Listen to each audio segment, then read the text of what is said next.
everyone, welcome to Kempner Canucks. My name is RevTrev, and I'm so glad you're here because tonight we're talking about the Canucks training camp. We're going to do a review. We're literally going to be talking to someone who was there, not just what the little clips that you saw on line, or maybe it's on Twitter, on Facebook, on Instagram, wherever you saw it. It's something else to see it live. I've been to this tournament many times. In fact, with the friend that I'm going to be bringing on, I've been with him, and it is a fantastic tournament to go to the young stars, but there's also training camp that's on. I was there last year with Victoria, but this year it's in Penticton, couldn't go.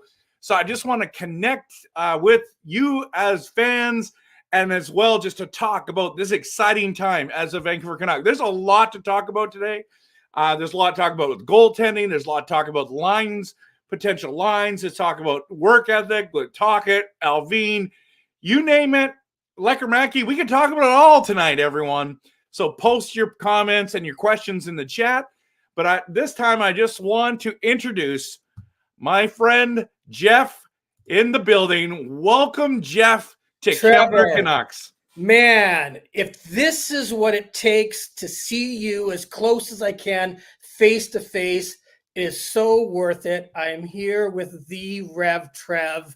That there's a halo coming down on my computer screen right now. I've got to show you right away before we even get going because I get really excited about this stuff. Nice. Look at this. Okay, I just got that. I got that at the Young Stars tournament. $200. Now, I don't know what's a good deal. I think it's a good deal because, sorry, it wasn't at the tournament. It was at training camp. And it's funny because I went to training camp with my wife, Nikki, and I said, it's cheapest date ever. It's $10 for like 4 hours. And of course, you get there, you eat like $40 worth of burgers. And then you go, someone says, hey, you see the jerseys? They were on for like $300. And they're only on $200 today. And so I look at Nikki and go, you want one? I want one. And so like we dropped like $400 right there. And I'm all excited going, this $10 date has turned into like $1,000. And as I'm getting back in the vehicle going, I can't wait to show people. She says, Merry Christmas. So like, I'm not wearing it tonight because it's like I have to be surprised at Christmas. Is that what happened? That's kind of what's happening. Anyways, I've got my jersey. I wanted a Pedersen kind of skate. But they weren't selling them at that time. I saw ones there, but I ended up with Hughes, not Q's. And I don't know what's your kind of philosophy of jerseys? Because I would go, I usually would just buy my favorite player. Like I've got a Horvat jersey on because he's going to be a guy that's going to be around forever, and then he's not. So now I wait for the second contract. And then go, okay, I can buy that guy because now I'll be a really old guy by the time he gets traded or sent off. Is that kind of how you think? Yeah, well, I've gotten messed up on the jersey stuff. As you know, I'm a huge jersey guy. I've done the ones where it's like, I really like this guy, I'm going to get it. And then all of a sudden he gets traded or the contract doesn't get renewed. And it's like, oh, I shouldn't have done that. You know what I mean? So yeah. I'm not really like, I want a guy to sign long-term. I was going to buy a Zadorov jersey. And I'm like, once he signs that long contract, then I'm going to do it. And then we know what happened. So, yeah, I want the jerseys now that have, I want a JT Miller jersey. Right. I just got myself a Hughes one as well. Oh, good. Those are the ones that I want. I mean, if someone wants to go get a DeBrusque right now, that's a good idea. Right. Okay. Yeah. Or if they wanted, I mean, this is kind of weird. Tyler Myers, maybe you want a Tyler Myers jersey. That's great. He's been there for a long time. But I mean, you're safe with like the next jersey I'd love to get is like Gino Ojic, you know? Oh, just because like going all retro and saying, yeah, because it never goes out of style. Yeah. Right? And you know, I've got my Bure jersey. It's one of my favorite jerseys I've ever had. Do you wear that at games? Do you go to a game with a Bure jersey? Oh, I go into the games there, but you don't. They usually don't sell them there, right? Right. Yeah. So you got to have to kind of find them at like different stores or whatever. Online you can get them online sometimes. I don't know, but anyways, yeah, I'm really excited for you. You got that one is super nice. I love the black skate. I'm all in. Yeah. Hashtag free the black skate. or free to skate. Sorry, because I want the white skates to come out now. That's the ones I want. I want them to. I wish they were doing 15 games with white skate jerseys with the new logo, the new black. Okay, yeah, I know what you mean. Yeah. So it's the white jersey of the skate jersey. So I want that next, but they don't have any plans of that. So, anyways, it is what it is. It's all good. It's fun. And I think that was a great deal too. Like it's a very solid deal. I'm really excited. I think it's hilarious you're not wearing it though. You're gonna wait till Christmas. Yeah, I gotta wait till Christmas. I know it's just. Is that what she honestly is like? That's what she's expecting. Pretty much so. Like, I was even just upstairs and they said, "Oh, why aren't you wearing your?" And it's like, because Nikki said, and wait a minute, everyone knows you got it. It's a strange family. It's a Norwegian strange family, Trevor. Let's not get into that. It's a little too soon to walk down that road. I understand. But okay, let me tell you about Penticton. Can I get into Penticton a bit? Yeah, I was just going to transition to Penticton. So both training camp and Young Stars Classic there, you were at both of these events, right? So yeah. So jump into whichever one you want to go to first, and we'll go into it. So, I actually want to jump to training camp, then we can go back to Young Stars. I only got one game at the Young Stars, what I thought was the best one against the Oilers on the Friday night. We were dominant, and it was great. We can chat about who we thought kind of really shone. But training camp was such a cool experience. I've never done that before. Again, it was cheap. You're not assigned a seat. You just get a ticket and you walk in. And you can sit wherever you want. Like I'm sure you did training camp in Victoria. Yeah.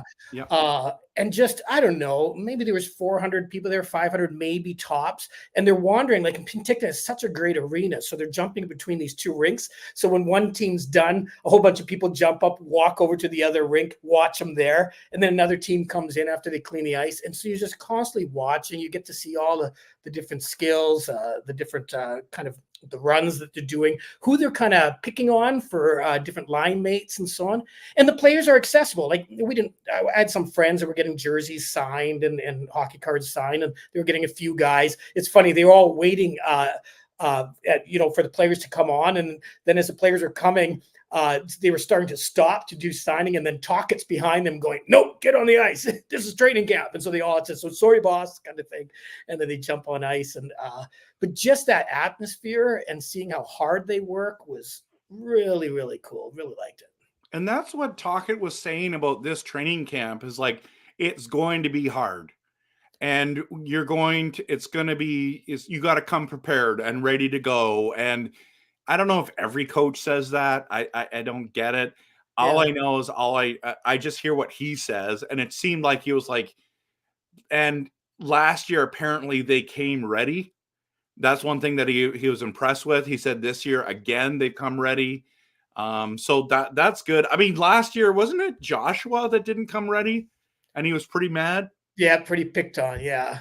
Yeah. Well, these guys they look fast. I wish I could compare it to other training camps. Like you said, I don't know if another coach would say the same thing or what it looked like when, how the Canucks would say in the past, it was like this, but now it's like this. Like, I don't know the difference. All I know is like, especially when they do the one-on-one stuff in the corners and they have to fight so hard, like one person's defending saying, "Over my dead body will you get to the net?" And the other one's saying, "I will do whatever I can to run you over to get to the net." Like it was hard. Like they're going for this, in the corners over and over again for what to me would have killed me in about 30 seconds. So he looked tough. Miller hitting people like every single time. What's his name? Is it Desjardins? Is that how you pronounce it? The big giant, 6 foot 20 guy. Like he'd go into the corners and he'd do illegal stuff. Like he's holding, like he'd get called on a penalty every time he's holding, and he'd lift the guys up in the corner. But it looked painful. Like he doesn't have a smile on his face when he's doing it. So like they're hitting hard. They're playing hard. It was really fun to see the effort. Yeah, and what's awesome to see an event live is their size, their speed, their skill. All of that matters. And, I've talked to you multiple times, like when I went to the game and couldn't believe how big this guy was, like how big Zadorov was or how tall Myers was. And Desharnais is saying, "I don't think Myers is taller than me." Like, I was like, I'm pretty sure he is because, what is he, 6'7" or something like 6'7" that? to And 6'6", but Darnay is he's a bit wider. yes, So that's what it's like. Zadorov was he's not just tall, he's this tank of a guy, right? Yeah. So they're big. They got some big D back there, and they can skate, like at least from what I could see. So let's talk about so Lekkerimäki stole the show at Young Stars. How did he look when he was playing with the big boys? Did he look out of place? Did he look like he belonged? And when you were watching him play? It's a good question. I thought like in the Young Stars game, you could definitely go, okay, this guy can shoot. Kind of like that quiet guy. Like it's not like, remember way back where we'd see guys play in Young Stars going, okay, this guy's head's above everybody else. I didn't see that, but all of a sudden, like what he was playing with Ratty and Baines, and also he does this quick little move, and the shots, even though he didn't score in the game that I don't even know if he scored the whole tournament, but the shots, like the whole crowd would go, whoa, because fast, accurate, just hitting posts and so on. So he looked really good there. Here, like I'm sure he's good. I wish I could tell the difference between like the guy that stands out at training camp would be like a Sherwood, and even a Hauglander, like the little guys that are feisty moving around. But Lekkerimäki seemed to be around that height. I'm sure he's a bit bigger, but just small, kind of a petite, young kid kind of thing, even though, what is he, 20 now? So his speed kept up at everybody. But I didn't see him as much as, the larger than life guys he's playing with, like Pettersson and so on. But they were saying rave things about him while he was there. Being there live, I'm going, okay, there he is. It wasn't like a wow factor. He didn't wow you at all. So Lekkerimäki is 5'11", 172. Oh, interesting. And so, I mean, that's not very big. No. Let's see what Hoglander, where is he here? He'd be Hoglander's 5'9", 185. So, and it's a 185 that makes him look, thicker, right? Yeah. And then what's Sherwood here? So Sherwood's 6 feet, 194. So did he seem like he was much bigger than those guys?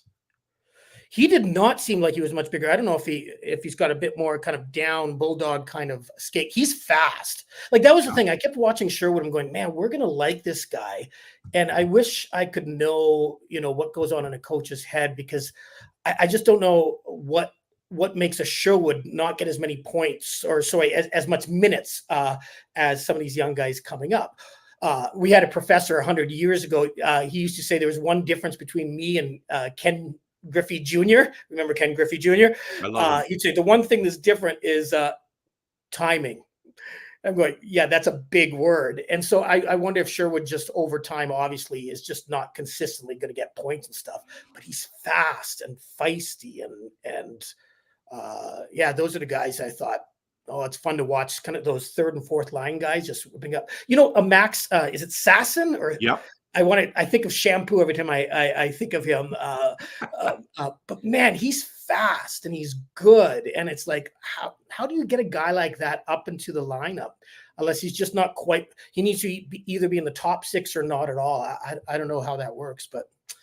He's 6'1", 181. It kind of seems like that's the range. You're like about 185 is where like people are getting drafted nowadays. 180 to 190. If you're in that range, you can do it. Very few people smaller than that. But Garland's 5'10", 165, but his speed and skill is incredible, and right? Feistiness, yeah. Like Teddy Bluger's 6 foot, 185. I thought Niels Amon looked big, but he's 6'2", but he's only 179. So that's kind of the range there. That's I think why I liked a guy like Zadorov, because he was just like, his weight was gigantuous and just huge and could still skate. Yeah, and Desharnais is 6'7", they said, and he's 226. Wow. Like that's good. That's a good size. I mean, Eric Lindros, I think, was 6'4", 220. Yeah. But he just used that size, and he looked big, and he just crushed people. And speaking of crushing people, Jeff, because everyone wants to talk, when they talk about training camp, they want to talk about the young guys that possibly could make the lineup, right? And I think this seems hard to do that, because it seems like it's pretty set. But the guy that I'm just been so impressed with, and now a lot of the media is talking about, fans are talking about, is Elias Pettersson, the defenseman, and he's throwing his weight around. And I just think he's going to be easily a fan favorite in Vancouver. What did you think about him there? Was he noticeable? Because he's 6'2", 185. I don't know what his age is, though. I can find that out while we're talking. But he is 20 years old, so he might even have time to grow into that body. He's absolutely noticeable on the ice. So even in the kind of first shift in the first game, I think that kind of got out on the news about this hit, and like he made his presence known. But the interesting thing watching him was every time he was on the ice, you knew he was on the ice. So he's a presence. He plays bigger than even his height. And he's yapping. You can just see his mouth always going, always calling for the puck, always seems in the right position, kind of moves back quickly, moves in with the play. He's got a shot, and you could see him constantly hitting the ice, saying, I'm open, I've got a shot. And it just seemed like the players around him couldn't quite get it to him. And I thought, man, this guy, he'll look good in the top team very soon, if not right away. Like, well, one injury away, I could see him jumping in. The guy's good. Yeah, because he's a left-handed shot defenseman. And so the guys in front of him are obviously Quinn Hughes, but you're talking about Soucy, and Soucy's had some injury history. Yeah. And then you got Forbert. And I think like that, it just makes it realistic. Now, the other guy that would be ahead of him technically would be Mark Friedman. Right. But if you're seeing DPD and you're going, there's no question this guy's better. You know what I mean? Like, for example, Callum's the first guy in the chat here. He says, Tocchet might give DPD and Lekermacki a really long look. And I think that's going to happen, especially when it comes to preseason games that are coming up real quick here, actually. Yeah. So it's good. They're going to be playing in the preseason, and then it's going to be like, okay, does these guys look like they belong? So I feel like, I'm sorry, that's a long ramble to say this, Jeff, is that I think that he's going to be the most realistic at a shot this year. You know? DPD. Yeah.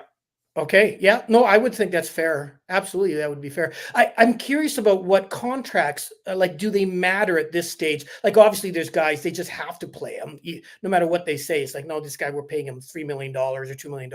But so many of those guys that we're talking about aren't signed for major contracts. So could you say, hey, sorry, this young guy is outplaying you, and we're just going to send you down to minors or put you on the bench or something? They could probably do that more than what they could in the past, right? Mm-hmm. I assume. Yeah. And I always say follow the money, but like Callum is saying here as well, that Edler started super young, and so did Oland. And yeah, we'll talk about the goalie contracts in a second. But, Jeff, I can actually bring up to you what the contracts look like, so that you know, and it will shift right here.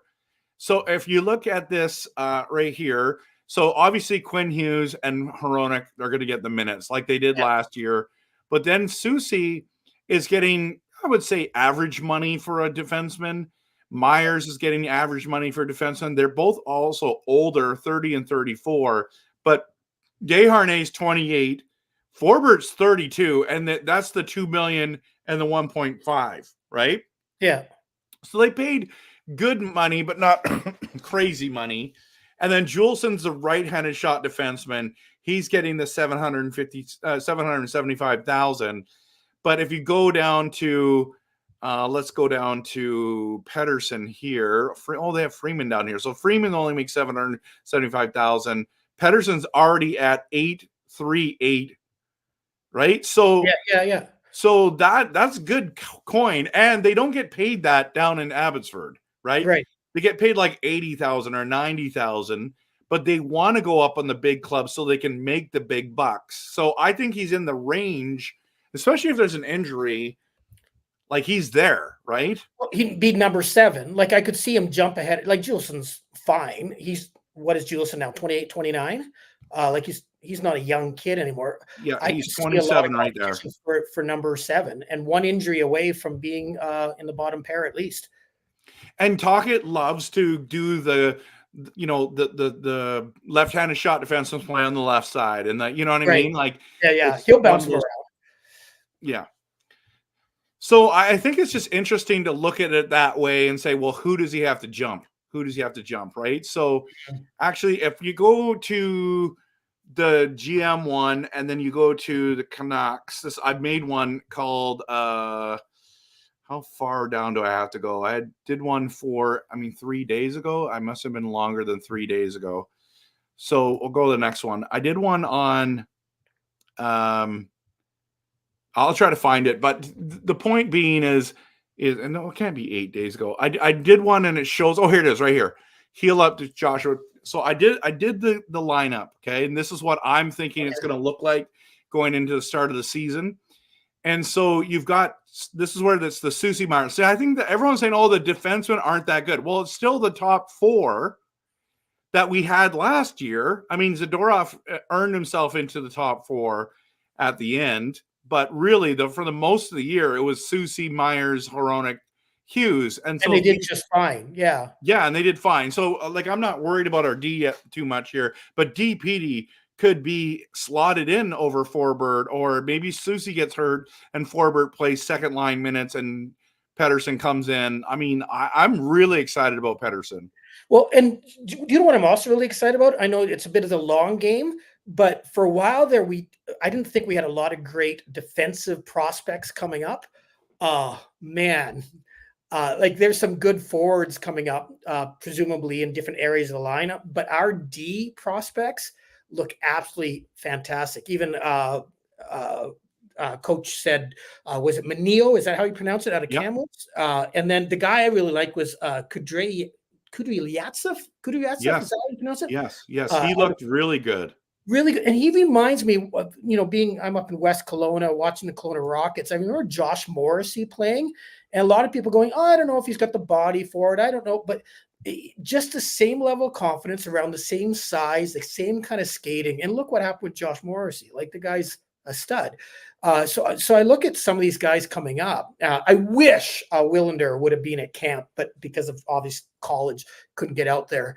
But it's like in the next couple of years with Hughes still in his prime, there's going to be a lot of great growth in the Canucks D. Like, I'm very confident moving forward. We're going to be better. Yeah, absolutely. Let's just dive into a couple of these comments first, and then we'll get into more talk about there. Dell's in the building. Hey, Dell, good to see you. Vegas odd makers place Canucks at 13th spot to win the cup at plus 23. What do you say? I would say I think they have a little bit better of odds than that. I don't think they're going to win the cup this year, but, miracles happen. We'll be competitive. We're going to run to Edmonton Oilers again. Yes, we will. That will get us in trouble. But here's the thing. It all depends, Dell, on our goaltending situation and what the health is there. And so it's hard to say at this stage to do that, to be honest with you. And to win the cup, it's tough to do. So you have to have good goaltending. You have to have guys that are healthy, not just goaltending wise. But Brock Besser going down game 7 really hurt. Yeah, sure. Missing Demko really hurt. Oilers weren't missing anyone, right? So now, Trevor, we say Demko really hurt, but Shelov's stood on his head. Did he really let in when the games were like they were? Did he really let in that many bad goals? And we go, well, if we would have had the experienced guy, would Demko have shut out the Oilers in every single game? No. But where he would have been better than Shelov's is those long range ones from Bouchard hitting top shelf. Right. I think Demko, with his size, a little bit skill, he is the better goaltender. So yes, I understand the argument or the rebuttal or whatever we're going to call it. The other point about Shelov's, and he did play lights out hockey. I'm not complaining about him, but I do think there's a difference between a young guy who's playing really well and a guy who's up for the Vezina. Right. You know what I mean? So it's I'm sorry, but I call Demko the difference maker. And that's why I mean by that is like, I actually said that we were going to win in game 6 or game 7 because Demko we were going to win the series in 7 because Demko was going to return in game 6 or 7. Right. And if that happened, and people say, well, he doesn't score goals. I'm like, yeah, but he lets less in. Yeah. Okay. And we got rid of Cole, who likes to score on us, in the playoffs. So that's always positive, right? So now, is that why you're a bit nervous? Like when we were talking about the Demko press conference this week, I was actually found that very positive. I was actually encouraged by that. And you're going, I don't know, man. I don't know. Oh. So you're worried about if we don't have Demko, then that changes everything. 100%. So I understand there was two sides to that conversation. There was the really like, oh my goodness, he's coming back. This is great. We're having our number one goaltender. And then there was me. I'm like, when? And what is the injury? And this doesn't make it. I'm worried. And like, are we still looking for a goalie? And then we go pick up Lankinen, and I'm like, okay, like, is it Christmas? Is it All-Star game? Is it like, is this him saying I'm going to be 100% someday? Like, so for me, I felt like I was in that. What I liked was he manned up and went in front of the camera. What I didn't like was there was no real concrete answers. It was a muscle. That was the concrete answer. It was muscle in the body. Then the question is which muscle? And now everyone's speculating, is it a muscle behind the kneecap? Is there even such a thing? Is it, I don't know. Is it still, and a lot of people are saying he's injury prone. We need to move off of him. It's like, well, if that's the case, we don't have the replacements at this stage yet. And that's probably what I'm worried about the most. So I know I'm turning into like negative Nelly, and I'm Mr. Optimism when it comes to things, but I'm also really realistic. You also know that, what they say, the season is won in October, November, or I think of the Elliott Freeman, by the American Thanksgiving. Edmonton Oilers were out of a playoff spot by, Thanksgiving, and look where they got to. But still, odds are if you start out bad, if Demko's not with us for October, November, that could spell the year. If you're really being terrified, I could see that. But and we have great players in the way of Hughes, Miller, and Pedersen, but even Brock Besser. But like it's different. There is when you have the best player in the league, that kind of helps. I don't know about the Oilers. I'm pretty sure the Oilers are still going to make the playoffs. But okay, let's dive in, Jeff. They say skate jerseys equals the best. JX, you're totally right. Jeff. You made a good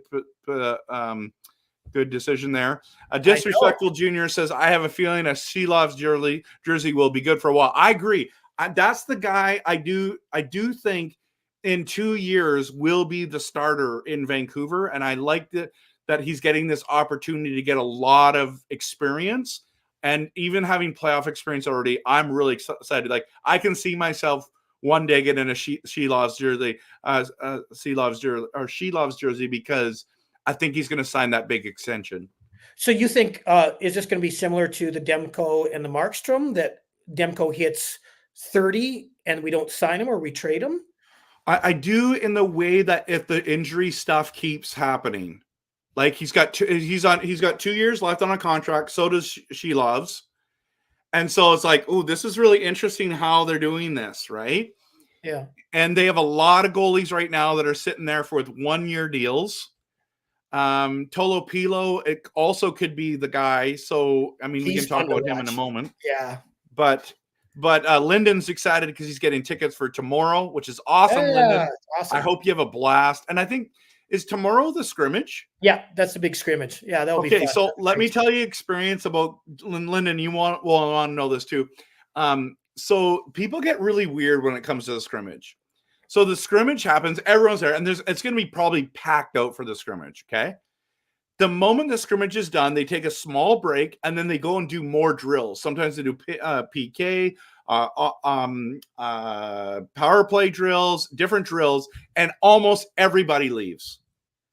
And I'm like, you you paid for your ticket, you drove all the way here, and you're going to leave now? It's like, oh, the game's over. I don't care. I'm like, I was fascinated by those drills. I'm like, I want to see what they look like you were saying, Jeff, they go into the corners and like what happens. So that is something that's really awesome. Do you know what time, Jeff, the scrimmage is tomorrow? Oh man, Lyndon would know. It's afternoon. I can't make it. I'm jealous. Callum says almost every time me or Mrs. Callum buy a player's jersey, they get traded, retire, or leave the league. I know, man. Don't buy jerseys. Well, and my friend Chris that I had on here, he bought a Podkolzin jersey. I mean, that should have been a perfect fit, right? Well, top 10 pick, first rounder, of course. Second contract. Yeah, right. And it's like, so disappointing. Okay, so do you think Hughes and Hronek will start the season on different lines? That's a great question. I don't know. I think they will start it together, but it depends. I mean, if D. Petey somehow finds his way onto the lineup, it wouldn't surprise me if he was playing with Hronek. The problem is who does Hughes play with? And that is the big problematic situation. It's not about Hronek. Hughes, you can't put Tyler Myers out on Hughes line minutes. We've seen it in the past. He's terrible. Like when he has to play that many minutes, when he plays less minutes, he plays better. And so, Jeff, like, who do you think Hughes would have if they split the lineup? Would it be Desharnais? Can he? Yes. That's all the talk is that it's going to be him if they did it. Like I agree with you. I think it's going to be really hard to split the guys up top. They did it throughout all of training camp that I saw, and I think it would be brilliant if they could, because boy, that would instantly change the depth. You bring in a young guy that works with Hronek. It would be neat to have a young guy somehow work his way into the line with the veteran Quinn Hughes. But I could see the big guy. Playing in the top line. He's got the speed and he seems to be defensively aware. And there's all this talk going, oh, he's not as strong as Zadorov was when it comes to pedigree. He's a late bloomer. And I wonder if under Tockett's system that he might be a bit of an interesting, just a bit of a risk put on with Hughes. If they did that, I don't think they will, but if they did, again, they've been trying it all training camp. They say so you saw them together. Yep. Well, there was A and B and C, right? And Hronek and Hughes were not in the same groupings. So interesting. Yeah. Okay. So what they're worried about is Desharnais doesn't have the speed. And other fans say that his skating's terrible. But I think what you said is very important. We're underestimating the Rick Tocchet, Adam Foote miracles that they continually produce. Like all their career. Zadorov has never played this good until he got to Vancouver. You can say that about a number of players, actually. I mean, Mikheyev was terrible, so maybe you're saying it was the reverse effect there. But there are players that have never played so good under him. Even Brock Besser's never scored that many goals. And he's in the right system. And he got sharper defensively. Yeah. So I do think faster. Besser's not known for his speed, but he got faster. Yeah.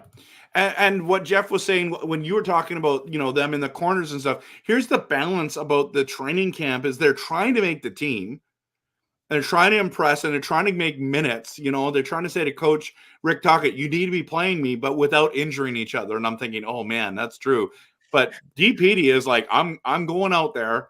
And I'm hitting people, and I don't care how much money you make. I mean, he's not trying to take off Pedersen's head, but, you got to be smart there, right? But were you ever worried about them injuring each other?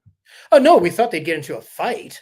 And again, it's so funny as they're holding each other, trying to, when they're scrapping to go, the one-on-one scrap, they're doing anything illegal, like stuff that I don't know if you get away with in a game. And so injuring, they're hitting each other. I bet you they're hurting each other, but not hurting each other like, hitting themselves. Like they're not cross-checking and breaking an ankle or anything crazy like that. But you can see how, these players are going, hey, we're here. This is serious. And I think they're told to do it. Like, do you want a spot or not? And I like it. I don't know if I was playing them. many, many years ago when you're playing with the kids in the neighborhood, you play as hard as you can. It was actually fun to kind of get bruised and battered to see who's the king of the hill. Yeah. And last year, Dakota Joshua and Garland almost got into it, like literally almost dropped the gloves. I think I even recorded it. I think I posted it. I posted it online. It was crazy.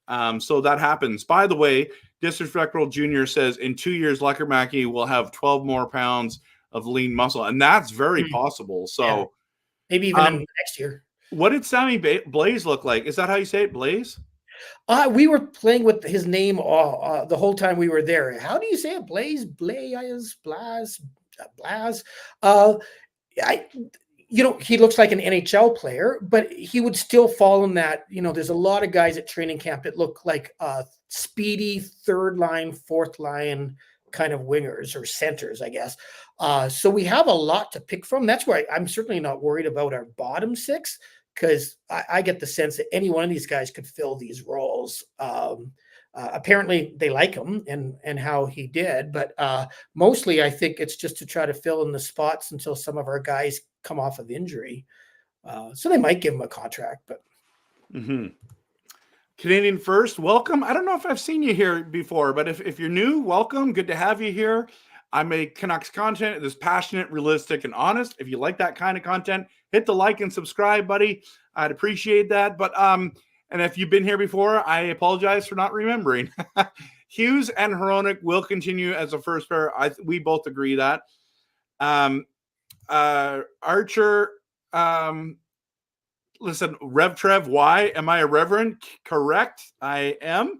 And that's why, and plus it rhymes. RevTrev it just rhymes. Okay. So trying to be like, it's like Kempner Canucks. It's like Yeah, it works good. Good marketing. Yeah, it's good marketing, right? So, and Shane, good to see you. I hope you're doing well.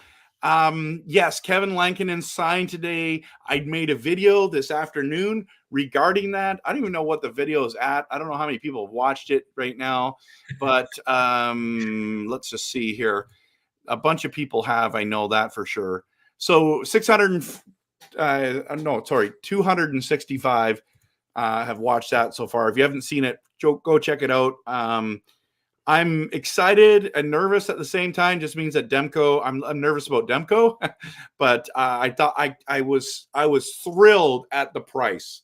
Yeah. Thrilled because he made $2 million last year, and to get him at $875,000, that is fantastic. Jeff, what did you think about the signing?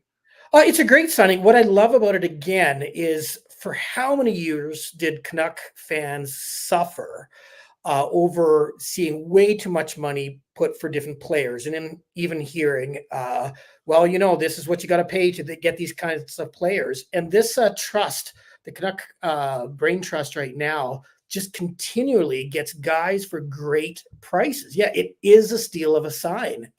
He's a great goalie. Is he, a number one goalie, or even, a true backup goalie? I don't know. He did, where I remember him from was Chicago, playing on a bad team, getting pretty decent numbers, and playing a lot of games, a decent amount of games. So I'm thinking the guy can play. He had a winning record the last 2 years, wasn't it, in Nashville? So with a good team in front of him at the price, man, like, again, who are these guys that continue to produce just these miracle contracts to get these guys? I love the brain trust right now. And so, actually, by the way, Jeff, look at this. I got a Lankinen rookie card right there. So this is another reason why I'm excited. Okay. So I want to dive into that conversation a little bit more, and then I want to get back into training camp, because I know people really want to know about the goaltending situation. And you can kind of give like what you thought, but Shane knows that Dylan Ferguson is from Vancouver Island. In fact, I think he's from Lanceville, if memory serves me correctly. Yeah. So that's like literally Nanaimo. It's Nanaimo. Lanceville's like, you don't know when it stops. Oh, okay. I was trying to figure out where that was. Okay. It's literally at the north end. Yeah. And so Ferguson is someone that I was kind of hoping to do, but he signed a PTO, but that doesn't mean he's on a tryout. That's what it means. Just like Sammy Blaze was. But with Lankinen signing, it basically means that Ferguson's not going to be signed by the Canucks because Patera has a real contract. Sheloves has a real contract. Demko has a real contract. And I believe Tolopilo has a real contract. Yeah. So it's like, and now we've added Lankinen in. You've got Ty Young that's still there. He's the young guy. Suits his name. So that's the thing, Shane, that I do want to, like, I'm cheering for the local boy for sure, but I feel like that Lankinen signing just kind of killed his opportunities. Yeah, Ferguson went down from the B group to the C group today in training camp. So that probably tells you something right there. Yeah. Okay. So let me just bring up these stats because I don't think people understand this enough, and you might find this really interesting, Jeff. Yeah. So I just put last year's stuff. Now, if you look at Thatcher Demko's, I mean, he's got the Vezina numbers there, phenomenal. But when you look at Shelov's in the regular season, man, 4 starts, I should have had 4 starts, 3 wins, 0 losses, 1 overtime loss. But look at the goals against. That's Demko. Right there, but then you look at the save percentage, like that's right there, yeah. Right. So that tells me there's a team in front of it. What's that? Didn't Demko never got a shutout? Am I wrong on that? Anyways, maybe. But it's a save percentage. That tells me that the team in front of him helped make sure that not too many goals went in, but there wasn't an awful lot of shots on him. Am I reading that right? So. Yeah, you want to see that above 900, definitely. And that's why Lankinen's numbers look pretty darn good outside the goals against. But I like the save percentage way better of a stat than the goals against. Yeah, and I'm wrong. Demko I think he had 5 shutouts last year, so I missed that. That's a big deal. Yeah. That's a big deal. My apologies, everyone. So, yeah, Thatcher Demko last season had 5 shutouts. I don't remember 5 shutouts. Okay, so... but the reason why I brought this up is to see, like, Patera didn't play very many games last year. Shelov's had the awesome playoff run, but then when you start to look at his numbers, they actually aren't that great. 291, but at the end of the day, it's about who wins the games, right? So 5 playoff wins, that's impressive. Yeah. But his save percentage is better than it was in the regular season, but not too much more. And then, I mean, basically it's 900, so maybe it is better. But if you look at Lankinen, 24 games with Nashville, 17 games started, 11 wins, 6 losses. But the goals against was high, 2.82. But in his first season with Nashville is 2.75. And then I believe his save percentage is better than Shelov's. So that's promising. He got a shutout. But, I mean, that is just something to look at and go, like, I think it's still pretty close. And I was like, really? We're going to be going for this guy? And he's 29. Right. Shelov's only 23. They're making basically the same amount of money almost. So, like, who starts there, right? Right. Like Lankinen, like, again, Nashville made it into the playoffs and were scary down the stretch, right? But the year before, did they even make the playoffs? Like, all their players kind of struggled. And so I still look at Lankinen's numbers with the save percentage going, he played well for a team that has holes. I'd wonder if he would have stuck with Predators this year, if his numbers would be better, but obviously they're not going that direction. Yeah. So he played 18 games the first season with Nashville. He only played 2 for Nashville. He had 9 wins, 8 losses, 1 overtime loss. Okay, so it's basically 500, just one game over 500. But he had a 0.916 save percentage, which that was solid. 2.75 goals against, and that's where it's like, oh. Okay, and I think that's where they want Lankinen to land, in those numbers. Yeah. So who do you think will start? I guess we're into the preseason. We'll tell everything. Like, I assumed if Demko wasn't there, we'd see in game 1, Shelov's would be our guy. But now I wouldn't be surprised if Lankinen is our guy. Yeah, and so I feel like we got to tread this one a little lightly. It's not like it's Luongo, Schneider, No. and the Winter Classic game, but I do feel like if you bring in Lankinen and you start him over Shelovs after the great playoffs, it just might leave a bad taste in his mouth, and he might just be like, you know what, when this contract's done, I might get, you know what I mean? Like, I just feel like, I wonder if that's going to matter. And I know it's 2 years down the road, but at the end of the day, Rick Tocchet has to put our best foot forward. And if that's Lankinen, you got to go for him. But I think as fans, we're going to be like, you got to give the young kid a shot. Yeah. Yeah, absolutely. Good goalie starts somewhere. Yeah. Yeah. So I thought that was fairly interesting, those stats. Now Callum wants to say there are some really crazy line combos in the preseason. There are going to be. I felt like there was already a really cool line combo, and it was the DeBrusk, Elias Pettersson, and Lecker-Mackey. They did a 3-on-3. In fact, I invited Peter to join us here tonight too, because he went to the next day when they did the 3-on-3, and apparently DeBrusk and Pettersson both had 5 goals each in that drill. And that's the one that you see, like, and I really wanted him to talk about it because he is like, dude, that line was buzzing.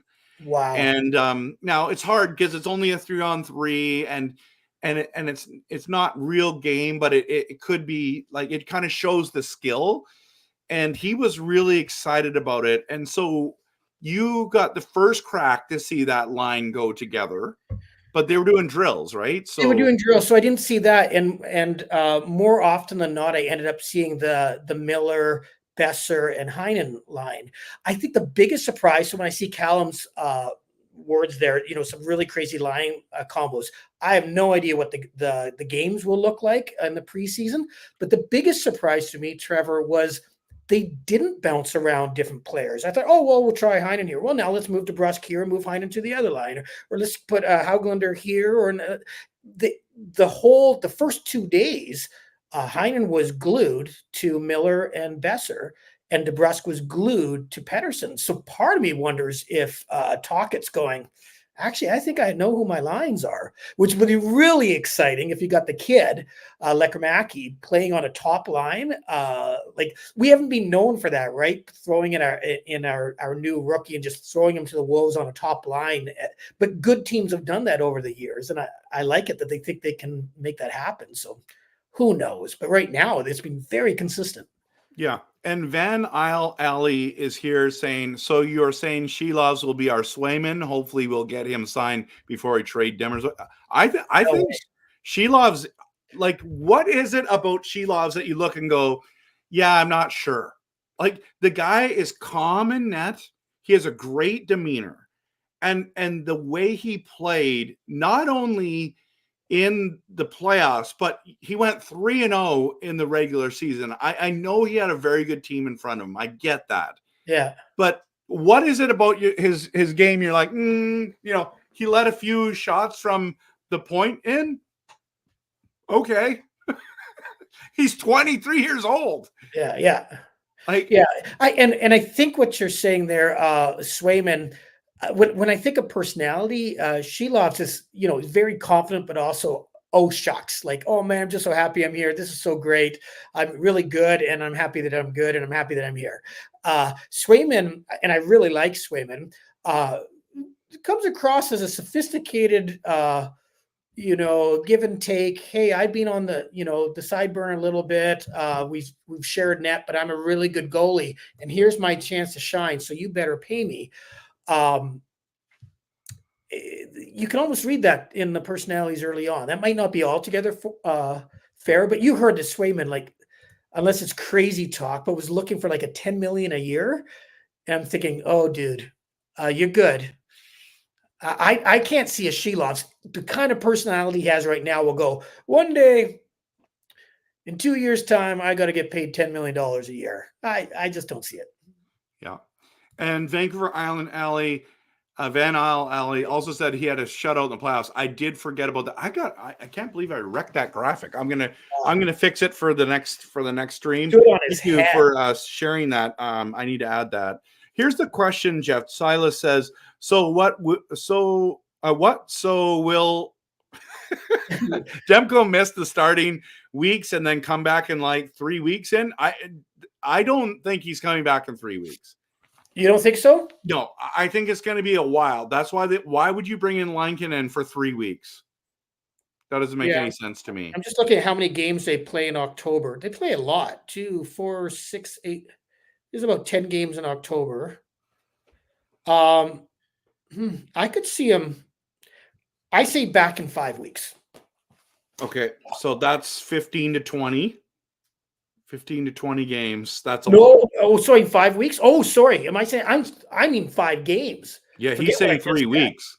Yeah, I'm saying 3 weeks. And here's what is, Trevor. Like, he goes, oh man, it took me so long to figure out this injury, and it's so rare. But the last 2 weeks has been exponential towards 100%.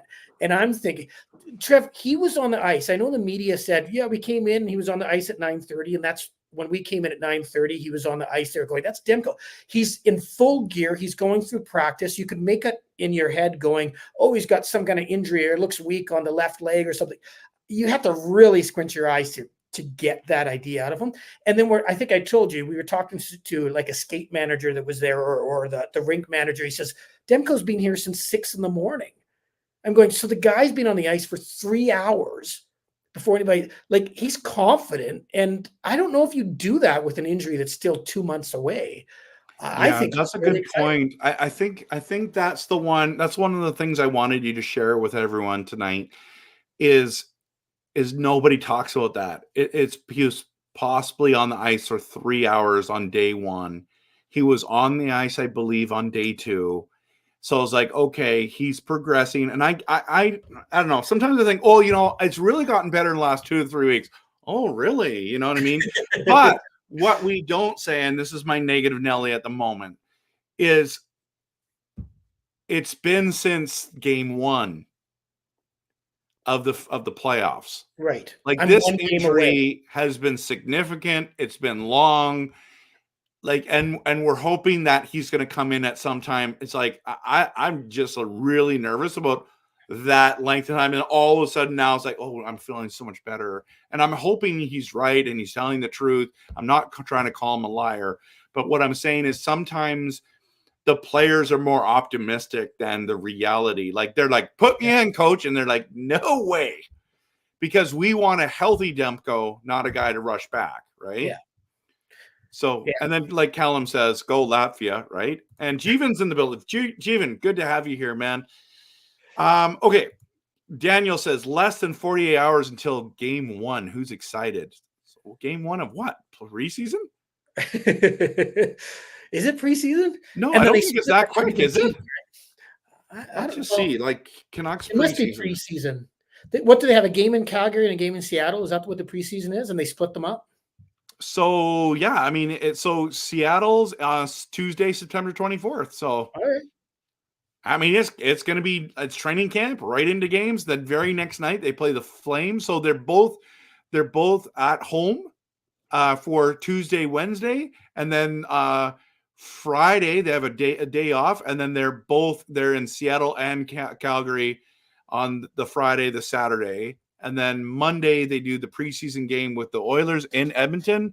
And then it says, and then they have so it's Monday the 30th, they're in Edmonton, and then on Friday, October 4th, they're at Vancouver playing the Oilers, and that's the preseason. That's the 6 games. 6 games. Man, that goes fast. Yeah. And we'll have lots to talk about. Oh yeah. Because of these line changes. So okay, Jeff. Callum says, who do you think Garland and Hollander play with? Tocchet was praising them for fitness and compete levels. Oh man, who was it? So basically, it's which centerman will be. So it's either Suter or Bluger. Right. And now what they've been talking about. For the preseason, did you hear that they used the name Ratty? And I thought, well, that's interesting. Ratu, by the way. Oh, isn't Raty? How do you pronounce that? Yeah, it's Ratu. Oh, isn't that wild? That is wild. I like that. No, you need the gift of interpretation for some of those names. So yeah, exactly. I've got to go back to school. But yeah, Ratu is sorry, I shouldn't have corrected you like that. No, you should correct me. I'm in front of thousands of people right now saying exactly, Ratty, saying I'm a Canucks fan. People go, man, so how do you say Miller? And then I'd be in trouble because I always just say like, hey, listen, Don Cherry couldn't get the names right. Why do I know? Yeah. Okay, but Ratu, like maybe they'll put Ratu on there in the preseason. We'll see what he does. But I think Ratu's destined for the AHL. Yeah, because you're not going to put him. I mean, if Heinen is playing with JT and Brock, and then Pettersson's doing the second line, people want to argue, by the way, that that's the top line. I don't know what they're saying. But maybe it is. The point is the third line has got to be Blueger or Suter. Okay, but Blueger's injured for what, another couple weeks? Yeah. So maybe Ratu is going to be there. I don't know. I think it's going to be Suter personally, but it could be Ratu is what Jeff is saying. So that would be very interesting. And Suter's a natural center, right? Okay. Yeah, and I didn't like that he played on the wing. Right. Yeah. He didn't play as good. When he played center, he played way better for us. Yeah, I agree. So, okay. Put them together as an energy line with skill, maybe with Suter. Oh, that's exactly what we're talking about. Okay. You got it. Sorry, Danielle. We got busy talking and I didn't get to that. And Callum's pretty excited about that. Okay. Demko back at American Thanksgiving. I hope he's back before that. But I mean, that could be our season there, right? We don't say American Thanksgiving around here. That's that's not a good idea. But we are all thinking it in the back of our minds, just saying. Yeah. But Daniel said that would make him thankful, so that's good. Or a staggered start for Demers in 5-6 games in. Yeah, that could work too. We'll see. Right, like just only play one game in 5, or just what does that mean? It means 5 or 6 games before Thanksgiving. Gotcha. Yeah, so it's just like he's got a whole bunch of rest stops there. So along the way, yeah. And then Daniel says, almost 72 hours. It's after midnight in Ottawa. Hey man, great to have you here. And I don't think he lives in Ottawa. Correct me if I'm wrong, Daniel. I think you're a BC guy, but you happen to be in the capital right now. So that's pretty cool. That's awesome. Would you guys prefer the inverse of last season for our Canucks? A crappy first half and then killing it towards the playoffs? No. What do you think? I just don't care. I want to make the playoffs and make noise. So even if we just squeak in and then win the Stanley Cup, I'm good with it. But I know everyone is. But Trevor, for so many years, we're going, we're so bad. We're pretty much out of playoffs. And then January, February hits when there's no pressure and they start winning games. We go, maybe they'll do it. It's no, but it means that we're going to make the playoffs.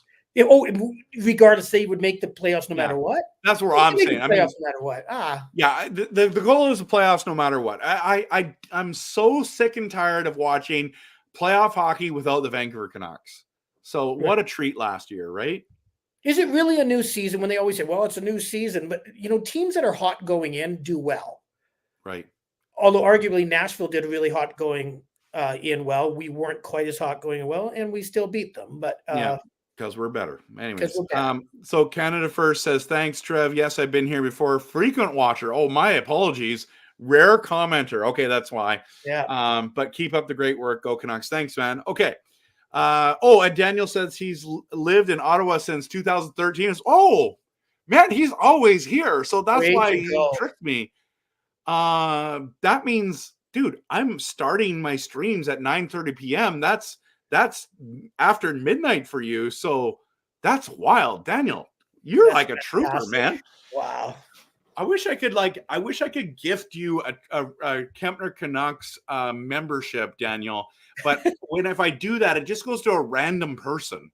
So I can't give it to specifically you. So I would definitely pay the $5 and get you in there just for being so committed. But yeah, man. So, and I mean, obviously he's a night owl, right? So. Oh yeah.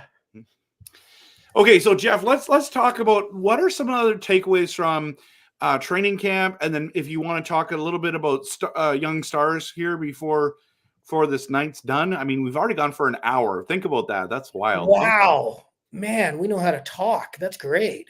I thought it was interesting. I'm interested. That's good. Young stars. Okay, so young stars, only watching the one game, but you kind of go, who stands out? And there was a guy that stood out, Ty Glover. Yes. So I had not heard of him. So I didn't know who this guy, and we always look at who was the top 10 prospects and who are you looking forward to see at camp. And this guy's big. He played like a power forward. He was, every time he was on the ice, you noticed him. I believe he scored a goal or at least assisted on a goal in that first game. And I'm going, I don't know who this guy is, but like maybe a bit more of a mature player, 23, 24. Maybe he's younger than that. I don't know. But I looked at a guy like that and going, these guys are the guys that surprisingly make the NHL on a third and fourth line, if not for the Canucks, another team. And I really, really liked him as a player. And just hope that he gets more time or more airtime. Same thing with now, Ofshane is a different kind of person because he has been known as, even though, what was he picked in the 6th round or something in 2023? Big guy. And, you get big guys all the time. I remember us watching a few years ago, Winnipeg would always have these massive guys. Oh, there you go. Yeah, Ty Glover, he's a big dude. Ofshane's bigger. And you see these big guys. What I was saying is back when Winnipeg would play, they'd have all these massive guys that couldn't skate. But, boy, they looked good and they were massive. Ofshane can skate. Ty Glover can skate. And I think that, and even that has moved on into, I didn't see Glover as much in training camp, but the game, it's like these guys can play. And I really was excited about that going in the next few years. No idea where they'd end up in the lineup, but man, a classic power forward kind of stuff. Yeah, and kind of a lot of talk about him right now and how much talk it likes him. It's just like they were trying to find another Joshua. And it's like, I wonder if he's that dude. That they know who they were talking about. Maybe. I mean, I think that he's pleasantly surprised people. So he's younger. They're younger. So that's the thing, though. Joshua bounced around a bit before we picked him up. These are our guys. Well, Glover was signed, wasn't drafted, right? No, it wasn't drafted. Okay. Undrafted kid that's, good size, good age. Is GBR Great Britain? Yeah, I think he's from the hockey mecca of Great Britain. Okay. Which is pretty cool. There's been a few. That's awesome. Yeah, so I really like those guys. I think that's really neat that you saw that. Another one that people talked about a lot was Josh Bloom. Oakville, Ontario kid, 6'2", 182. What's his age here? He's young too, I believe. Only 21. I just feel like Abbotsford's like loaded with talent. Yes, absolutely. And Bloom, I don't think Bloom played on the Friday night. Did he have a cold or a flu or something? I can't remember him playing. I think he played Saturday.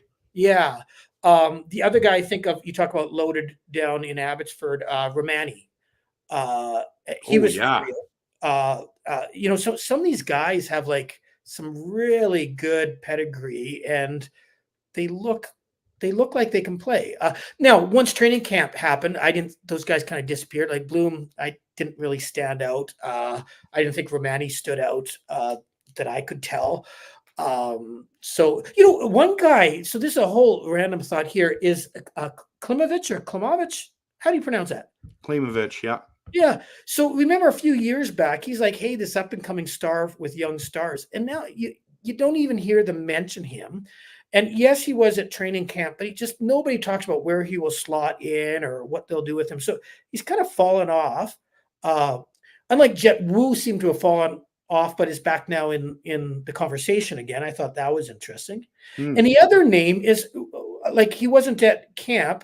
Where is he? Is Linus Karlsson? Yes. How come he's not being? I thought he was a guy that would be going in quicker than Lekkermaki. Obviously, the depth chart has changed, but I don't know the stories behind those guys. I don't know. It's kind of been hush-hush with it comes to Karlsson. Okay. But I just think like you got to make space. And in my opinion, it's like Lekkerimäki is the guy that they're trying to make become the next, top 6 forward. So where does like Baines is another guy that they want to keep developing, right? Baines was fun to watch. He's a great player. That's why I think in the years ahead, do we need to keep signing some of these third and fourth line guys? Because I think Baines is a player. He should be on the Canucks right now this year, but there's a few guys ahead of him. But the problem is, Jeff, where does he fit in? Because Heinen is what is it, a 2-year deal? If memory serves me correctly, let me just bring it up. Actually, I can bring it up right here. Well, man, we're getting into some deep analysis here. This is great. So you have Heinen. He is on a 2-year deal. Okay. Yeah. You've got DeBrusk on a 4-year deal or 5. No, more than that. He's a 6-year deal, isn't it? 2031. So is that a 7-year deal? And then you have Joshua, who he's now, was his a 2-year or 3-year deal at $3 million? I think he's on the IR or something here. Yeah. Where is he on here? Anyways, the point being is, so you want to be a left winger in Vancouver. You got Sammy Blais trying to make it. You've got Höglander, who's a left winger. He can also play right. Like, where do you crack the lineup? Yeah, when you look, all these guys we're talking about, Ulrichsen, Baines, Bloom, even Höglander, D. Giuseppe, Sherwood, they're all lefties. Well, no, Sherwood, I think, is a right winger. Let me just, Sherwood here. Well, no, you're right. He's a left winger who shoots right. There you go. Yeah. Wow, that changes everything, man. It really does, doesn't it? Yeah, that's fascinating. How do you line him up then? So yeah, where do you go? Is you gotta make room for the kids in the next. Like again, I would put Baines. I don't think he's a top 6 forward, but he'd look really good on a line like where we have Garland and Dakota there. You'd think he would look good perfectly right in that. He's a hard worker, good checker, can score some points, but we've got guys and we have great guys. We like them. But does he have to wait another 2 years? By then he's what, 25 years old, 26? And he's a left winger. He's not a centerman. Right. Unless you somehow like when Joshua, when Bluger or whoever the line mate is gets ousted, Joshua comes in to take the face off. So what if he turns into that centerman? Then you have Baines, Joshua, Garland. That sounds pretty awesome to me. Pretty awesome because man, he works hard. Like Baines is a fun player to watch. Like I like him. I want to keep him a long time. And a Canadian boy. So I like that idea. Well, and isn't it Surrey as well? Oh, yeah, exactly. Yeah. Oh, cool. Okay, so Rome's here in the building, and he asked, what are your expectations for Besser, whether the Canucks re-sign him or trade him? I think that Brock will have another 40-goal season. That's my big prediction. And if that happens, I cannot see them not keeping him. Yeah. But if they did trade him and moved on, it would be at his highest value. That'd be good. But I don't know what his contract will be. Are we talking 8-9 million? You just can't have these monster deals all the time. So that does concern me. But I think they want to keep Brock. I think Brock is an incredible teammate, an incredible worker. His story is amazing. They didn't give up on him before. Why would they do it now when he has success? They waited all this time. But in saying that, I can see, like, if he struggles, they might move on. What do you think, Jeff? Well, I think it's really wise for them to hold on and see how the year transpires because he does have a history of not being, consistent. Like I think back when Horvat was, in his last year and he's saying all the right words, I want to be a Canuck. He's the captain of the team. And for some reason, they're not signing him. And they're already thinking, is this guy going to be worth well, it's just a hard, cold fact. Is this guy going to be worth what we're going to have to pay him? And they chose their horse. We went with Miller. Now we look back going, well, I liked Horvat as a player initially better than Miller, but it looks like they chose the right That's horse. where you and I disagreed. I was like, let's keep Miller. And you're like, well, Horvat's the captain. And yeah. And he was good. He was good. Don't get me wrong. Yeah, but Miller soared, right? And I think, so last year we're going, for the love of God, sign Pettersson before he goes into this kind of contractual year. We're not saying the same stuff to Besser. And I think because of that, 40 goals is a lot of goals. Yes, he's into his prime. Yes, he's playing with Miller. Man, I don't know if he'll repeat that. Now, if he's moving on, if he's at 25 goals and they're like a couple months away from the trade deadline, sign the guy. Sign him for before he all of a sudden has another surge right before the trade deadline and he goes up $2 million a year. Like, sign him if he's on a good stretch leading into Christmas. Sign the guy over the Christmas break, because now it's going to get more expensive. But I like that they're holding on. That's awesome. Okay, so Daniel says Ty Glover is from Great Britain. That would be cool if he made the Canucks at some point. There's little to no British players in the league. That's true. Yeah. Canada First says my handle is changed too. I'm slowly working on building a template for my first ever YouTube channel. Oh, awesome. Hey. I'll have to go and be a subscriber, bud. But it's taking forever, mostly because I have no idea what I'm doing. I know. You fake it till you make it. That's what I'm saying. But yeah, so and Daniel's here, correct us, 2 years at 2.5. That's right. DeBrusque was a 7-year deal. Oh, right. That's amazing. And then he's saying maybe what we saw in Baines last year wasn't good enough offensively. Right. And I agree with you, but I do think like all of this is stepping stones. All of this is building. You see it in the AHL. Eventually it's going to hopefully turn into something. I know Jet Wu hasn't been able to crack the NHL lineup, but I think Baines might have that opportunity to become the next Joshua. And you need minutes. Like, man, there's a lot of great players, but if you make those 2 or 3 mistakes in your 6 minutes of play or whatever it is, you don't get another chance. So he just needs those minutes. Van Ali says, love the content tonight with Jeff's input. I agree. I love having Jeff on. He's fantastic. Yay! He can sleep easy now, Jeff, knowing that we have some options for goalies and Alvin got the deal done. Yes, sleep well, my friend. Just enjoy peace, because it's going to turn into some chaos during the year. It's the up and downs of the season. But, of course, go Canucks go. Jeff, before we head out, any concluding thoughts? Anything that you were like, I really want to say this tonight? Man, I've used every single word in my entire Canucks vocabulary tonight, so I'm like exhausted. But man, what a privilege. A lot of fun. This is just like us chatting over coffee, but now we get to chat with a whole bunch more people. We just don't get to share the coffee. It's just like a digital coffee, but a lot of fun and great interacting with people too. That's great. Yeah, the stream part with the live chat is super fun. And what I learned, Jeff, and I probably told you this, is when I was doing this, I thought I was going to have like really roller coaster fans, like the ups and downs, and it's like the world's falling, and we're going to win the cup. But what I found was faithful fans.